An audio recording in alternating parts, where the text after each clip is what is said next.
Good afternoon, as it happens to be for me here in Bristol, and I'm talking now live in London to a wonderful man that I'm very excited to introduce to. What you need is a damn good listening to, and I think this is episode 8, so congratulations to you, Mr. Andrew Day, for being person number 8, please. A bit like cashier number 8, please. So you're the 8th person to get on the open road of this thing. So how are you today, Mr. Andrew Day? I'm pretty good. I'm very lucky. I've got a room up high in the house, a bit like you by the look of it. And I'm looking out over our neighbours on the opposite side have really nice tall trees. So you sort of feel like you're in the treetops a bit. Sounds like you're a bit of a curtain twitcher. You're watching your neighbours and what they're up to, if I may say so. When I moved up onto this floor, actually, I had a whole new bunch of neighbours' windows that I could see into and who could see into mine. And the whole dynamics of my working day changed. Hitchcock's Rear Window. Who knew we were going to talk about that? Fantastic. Also, congratulations looking at you, as I like to do, because you're quite pleasing on the eye. You're ahead of me on the curve of getting a haircut post-pandemic or during the pandemic. Yeah, did this myself without a mirror. So there is that joke about how you stick a plaster on your bottom for a boil, and the joke is you always end up sticking the plaster on the mirror. But whatever, you've done a good job, and I've got to wait till tomorrow to get my hair. You're looking pretty good on it. You're a lovely man. So we have working voices in common. One of the aims of what we're going to talk about is how to amplify the personality and the brand of working voices, a domain that we both share and are very happy to be a part of. But also I want to get to know you, the human being, that I have thoroughly enjoyed getting to know over the years. You strike me as a very warm, very, very intelligent, sharp, intellectual human being. I know that you're experienced as a playwright as well.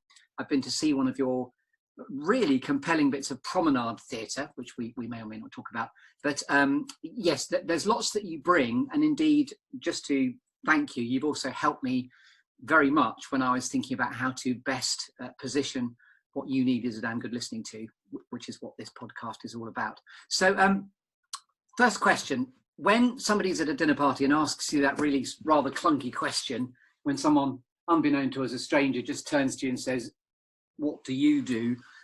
What's your favourite way, Andy, a day of answering that? Of escaping that question.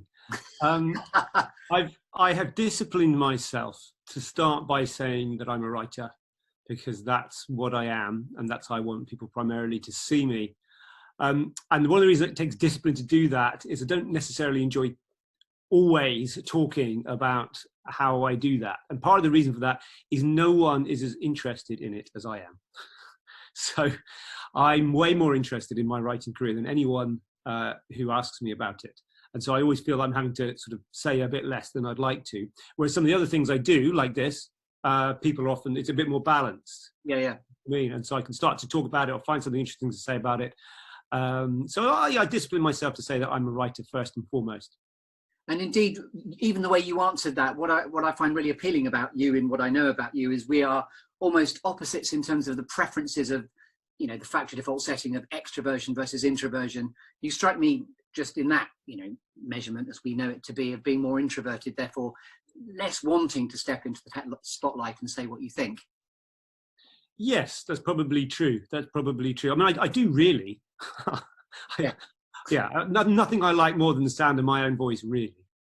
Although it's the deep, almost like, how we envy other people we come across. I'm always saying quickly what I think, whereas you're more quiet and enigmatic, and definitely works because people sort of lean into you more to ask and wonder what you're thinking, which to be perceived as being deeply thinking is a real compliment, I think. Thank you. That's nice of you to say. So we're going to introduce some storytelling archetypes to what you need is a damn good listening to. Just so you know, this is my version of Desert Island Discs, if you like. But we're going to introduce you to the notion of a clearing, first of all, Mr. Day. So what would you say your clearing was? Where do you go to get clear, to get creative, when you've got the space to escape, the monsters of distraction? Where do you go and what is your clearing all about? Well, it's actually over there. So what I'm going to try and do is to lift the camera off here. Ooh, we're moving. I like this. Yeah. And see if I can cap there. You see that chair? Ah, okay. Okay. That chair over there And I'm seeing that it's got, is it a leg up sort of chair, like a chaise lounge, or am I just making that up? No, no, it's got a sheepskin on it, actually. It's quite, so this is my mini boudoir, but it is low tech or no tech, and it's over there, and the light comes through, and the desk is here with the laptop on it, and over there is pencil, paper, pencil sharpener, that, and I can sit back, and that's more creative. I've got big sheets of paper that I can write on when I'm doing something creative. So for me, that's where I go. I really look forward to going there, or sometimes I just go and read a book. But it's nice to have that sort of separation from, here's where I answer emails. I wouldn't dream of answering emails in that chair. So you don't sit there with the laptop or a sort of tablet. You just write. It's the physical enjoyment of writing. Yeah, and then well, I've got something, and I might come over here and use the laptop to type it up. Just having the space between the digital and the old-fashioned, I find that really helpful, and also just a more comfortable chair. It was a chair bought by my parents in Canada when they were first married, and it was in our home. It's kind of my dad's chair, and it disappeared at one point, and I went into his office at work and I saw it there. Oh, that's where that chair went. And it's sort of, just sort of tumbled along, and then when they were getting rid of it, I picked it up and took it, and it's mine now. And do you mind me asking, are your parents still around, Andy? My dad's gone, so my mum's still around, but my dad's gone, and I have very good memories of him sitting in it and thinking. And is the sheepskin connected? Is that yours, or was that something you also inherited with the chair? So your dad? No, I think that was a family present. I mean, it's a real sheep that died. I don't know if that's bad. Well, I'm assuming it's not a live sheep. That would be more unusual. Yeah. And my reasons for wanting to go into that corner and making it my clearing might be more questionable. But no, it's and over the back of it is a fabric that I bought in Indonesia that my mum turned into a quilt. So there's all kinds of family bobs. Lots of, if I may, family stains on that chair. So I'm regretting having said that now, but it's got texture to it, and it's got legacy, and it's got history. Also, I'm going back a few paragraphs. I loved how you said almost the precision of, I need a sharpener, a pencil sharpener there, which I think, is one of the things I experience in you. You've got quite a sharp mind, particularly when it comes to writing. Thanks. Yeah. And I don't know. I think going back to pencil and paper, I've just really enjoyed that physical process of making the marks and stuff. I suppose it just brings back memories of when I didn't have to worry so much about what I was writing. Sure. So do you have to worry more nowadays about what you're writing? Yeah, well, there's more pressure. It's like, is this any good? Can I sell it? Will they like it? Whereas before, it was just your teacher who would go through it and give you a mark and give it back, and see what you wanted. And in terms of the context in which you normally sell your writing, would that be in a sort of playwriting capacity? Or are we talking about your magnus opus of the novel you might be writing? Well, I'm in a funny position now. I've been published in film, TV, just radio recently. It hasn't been recorded, but it's all ready to go once COVID is over, and then get people in the studio. Film, TV, radio. One of my books here. Which is a non-fiction book about... you have to be a bit closer, not coming across very well. Maths and teaching maths. The number verse. How numbers are bursting out of everything, and just want to have fun by me. Number verse. Sorry, we didn't see the cover on the film there. That's the quirk of... No, you can't see it very clearly. I noticed on that particular picture, but it's beautifully illustrated by someone called Tamara Levi. And it's a lovely edition of the book. I'm very proud of it. Just say the name again. You deserve to have it sort of bigged up once again. The Number Verse by Andrew Day, and it's on Amazon. You can have a look inside on Amazon, and it's about introducing children to mathematics and making it an exciting place. That's why it's called The Number Verse. It's a place to explore rather than a boring thing. So making maths interesting. Sure thing. And you mentioned teaching there as well. Is English, has that always been, because I think of you're a linguist, so English has always been your main subject, has it? Not really, no. I used to run a language school. And we got it here. Yeah, somewhere around here, I've got the books that we wrote. So we wrote our own textbooks. So I was involved in writing a method of teaching English as well. But I'd rather not teach English, actually. I mean, maths was way more fun because it's not really my subject. And I find that actually in this work as well, working for Working Voices, I much prefer working with people on things that I found difficult to learn, things that come naturally to me. where my talents lie, I don't really like teaching them. I'm not patient enough, and I can't take the learner's point of view well enough. Whereas if it's something that I struggle to learn, like networking is a good example. I'm not a natural networker as an introvert. So I really had to make that progress myself. I had to make those steps and do that learning. None of it was natural to me. So that's why I think I actually have more to offer and really enjoy trying to take people on that same journey. Whereas if it comes natural to you, I sometimes find myself looking back and thinking, why is this hard? Why can't you just do it? Okay. So when you feel that you've nailed something, you want to move on to the next thing to sort of keep you stretching. There's that, and there's also the fact that I just can't put myself in the shoes of the learner if it's something I find I'm naturally good at or more easy. I just sometimes find myself looking at them and going too fast for them, or trying to add too much too soon. Whereas if it's something that I struggled with myself and had to really study and learn, and it wasn't easy, then it's much easier for me to help people, I think. Sure. And by the way, I live in Bristol, as you know, and we've got Aardman Animations here in Bristol, and one of the films by Aardman is called The Wrong Trousers. Now, I have to say, one of my funniest memories of working with you, I can't quite remember where we were, but I remember what happened. If the book was written about you on that day, it would be called No Trousers. Would you be kind enough just to regale us with that particularly hilarious story? Yeah, it was in Frankfurt. I remember it very well. It was in Frankfurt, and I had taken my suit. And when I got to put it on in the morning before, so we'd all, about a whole bunch of us, 5 or 6, had flown over to do this thing in Frankfurt. Really enjoyable gig that we do. And when I opened up the suit, I realized under the jacket there was no trousers. I had the jacket, but I didn't have the trousers. It was some midsummer, so I'd gone over in kind of board shorts and a t-shirt. I didn't have any kind of smart casual to back it up, so I just had my shorts. And I came down to breakfast in the morning, and you were so supportive, and you talked me through it. Said, look, you can explain, some of the interesting things that have been going on in your family recently that might have distracted you, and where you are. And you really talked me around. I had my head down, and I sort of came up and thought, yes, I can do it. In fact, I can make this work for me. The fact that I'm the guy in the shorts and the t-shirt, whatever else is in the suit, it's going to work. It's going to be great. And then one of our other colleagues came down and said, "There weren't any trousers." Trousers. You better get some trousers fast. And then I went to the guy in reception, a lovely guy in reception, and I explained the problem. I said, "Is there anywhere around here I could possibly buy a pair of smart trousers?" It was about 7:15 in the morning or something.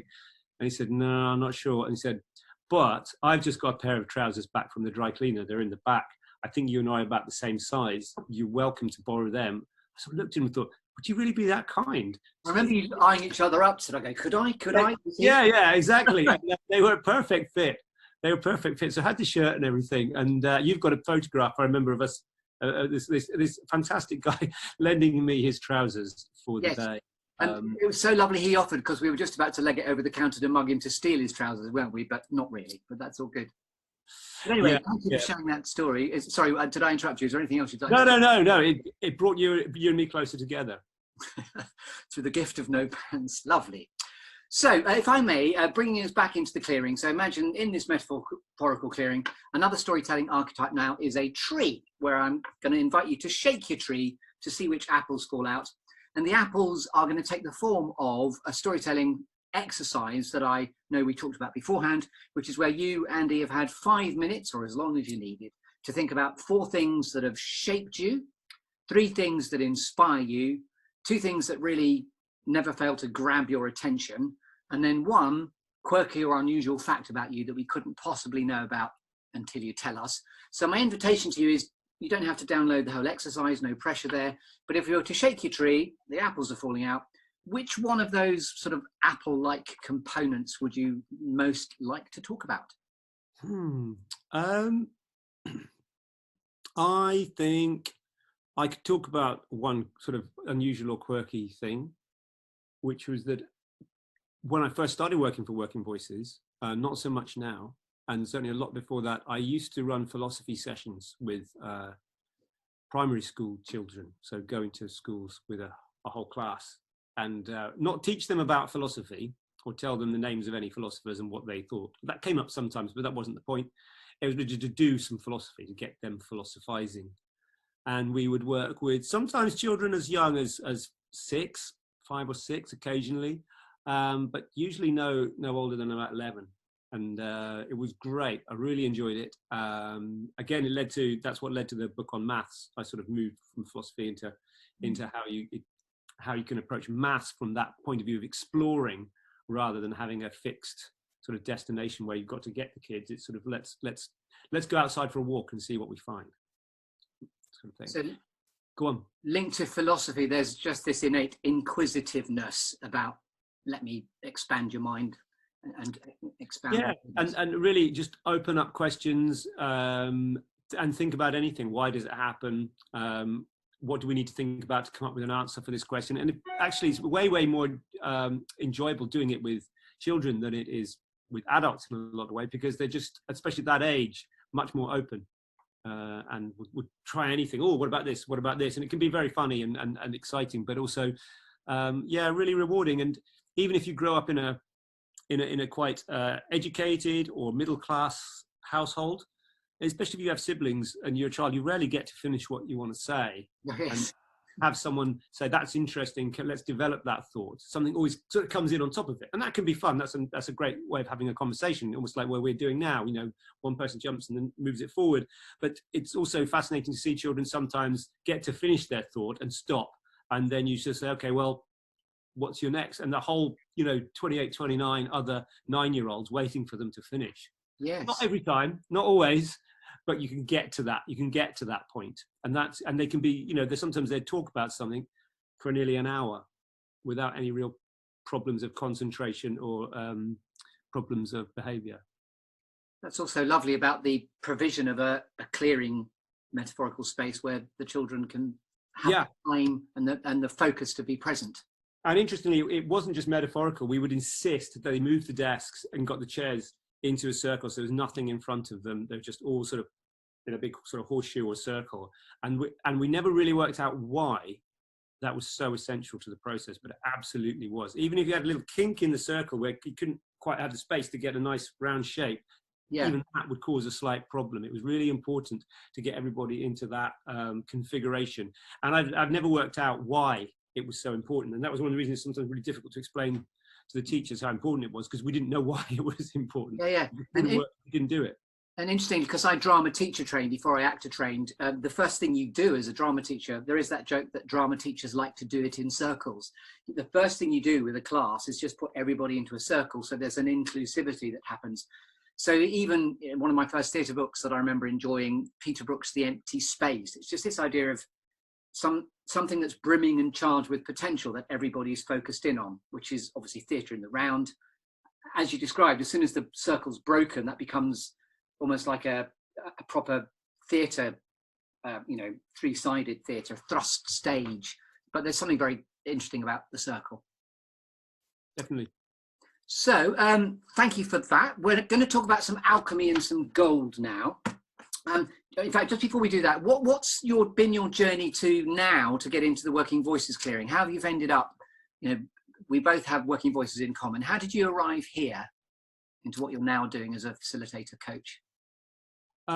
Through one of our colleagues and one of my oldest friends, Paul Hill, and he had been working with Working Voices pretty much since the beginning with Nick Smallman, the founder. Mm-hmm.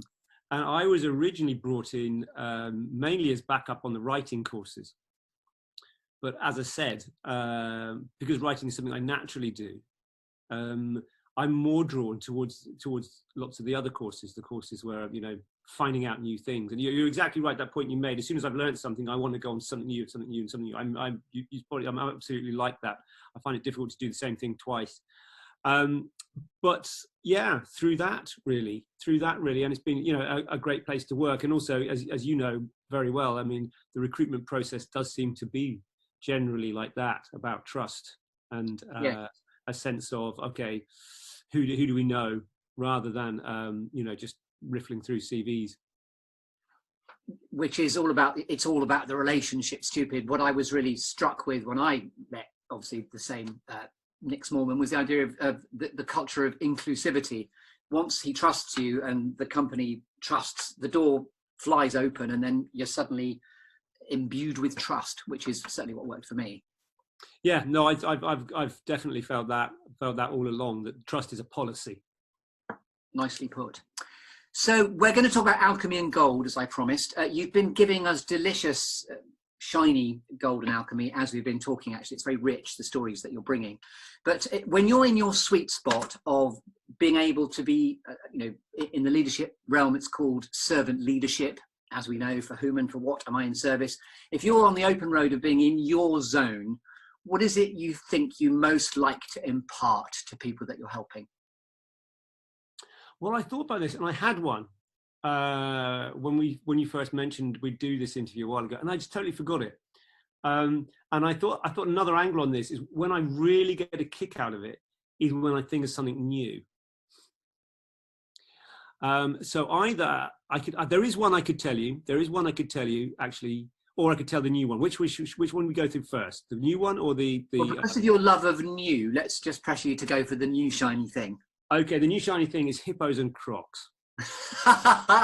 Hippos in crocs? No, and crocs. And basically, we think we're dealing with crocodiles when we're actually dealing with hippos, is the idea. Okay. So if you ever go on a safari, which I did when I was at 19 or something, on my year off, and one of the things they tell you is that if you're approaching the edge of a river, you've got to keep well back because crocodiles come up and they grab you and they eat you and they bring you in. And the people that most likely get caught by crocodiles are people right on the edge, standing near, and their crocodile rushes up, grabs you and grabs you. Doesn't happen very often, but you don't want it to happen at all. Yes. But actually, you are just as likely to get killed by a hippo. The hippo doesn't want to eat you, it doesn't even want to kill you. But if you get between the hippo and the water, and the hippo gets spooked, it rushes, takes the quickest line to the water, whether you're in the way or not. And so you'll get trampled by a couple of hippos when all they want to do is get to safety. And so I think the point about how you deal that with humans in human society and human interaction is very often somebody's accused of being a crocodile, of being a nasty person, or being hostile, or being critical or negative. When what they're actually doing is rushing towards safety. So often when I'm coaching people and they say, oh, I have difficulty with this person, or I have difficulty with that person, whether it's a senior or a junior person, okay, the person they're talking about is often characterized as a bit of a crocodile. Yes. They'll snap at me. And what I encourage them to do is think of them more as a hippo. This person wants something, feels more comfortable with something, and something you're doing is inadvertently threatening them. And most of the time when I find people, there's interpersonal problems, there's often the only way out of it is work out what is it I'm doing that's threatening to this other person. Yes. Because something is threatening their ego or threatening their security or something like that. And what they're doing is rushing towards the water and I'm getting trampled. And that's what's happening. So if you see the other person more as a hippo rather than a crocodile, you've got a better chance of resolving your issue with that person. Does that make sense? It certainly does. And that's a lovely component, I'm sure, of your new critical thinking course. Well, it could be. Yeah. Now, So it's just seeing other people. You don't necessarily need to see their point of view always. You just need to understand how you represent a threat to them, and then maybe way out that way. Interesting. I love, my heart is singing when I'm hearing water-based analogies for some reason, nautical ones, or keep an even keel, Mr. Christian, but now being in peril, there's water and there's hippos and there's crocs. So I thank you for that. So we're coming to the point now, we're in the clearing, we're hearing wonderful alchemy and gold. I'm going to present you with a metaphorical cake, finally, Mr. Andrew Day. And I'm going to invite you now to put the cherry on the cake. You've done a cherry just now, but there's a sort of second cherry. You can have whatever other garland. A what? A second bite of the cherry, is it? We're doing that? Bite of the cherry. What's the most important lesson you've ever been taught, or what is your favourite quote that you'd like to impart? Yes, that's an easy one. Never miss a good opportunity to shut up.